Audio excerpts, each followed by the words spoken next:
નમસ્કાર મિત્રો, વિડીયોમાં તમારું સ્વાગત છે। જી હા મિત્રો, અત્યારે હાલના મોટા અને મહત્વના સમાચાર સામે આવી રહ્યા છે। તો મિત્રો, સમાચારમાં વાત કરીએ તો રાજકોટમાં હચમચાવતા બે અકસ્માત। રાજકોટ શહેર તેમજ ગ્રામ્ય વિસ્તારમાં બે જેટલા અકસ્માતના બનાવમાં બે મહિલાઓના પોતાના પતિઓની સામે જ રોડ અકસ્માતમાં દમ તોડી દીધો હોવાની ગંભીર ઘટના સામે આવી છે।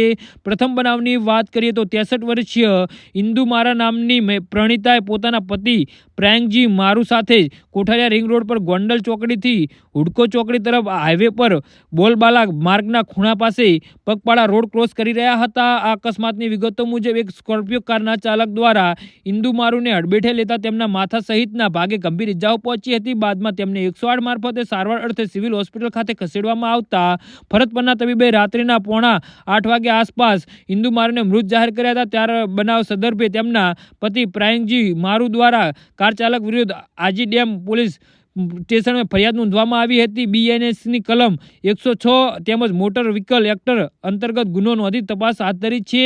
જી હા મિત્રો, તો આના વિશે તમારું શું કહેવું છે તો નીચે અમારી કમેન્ટ બોક્સમાં જરૂરથી જણાવજો અને અમારી યુટ્યુબ ચેનલને સબસ્ક્રાઇબ કરવાની ભૂલતા નહીં।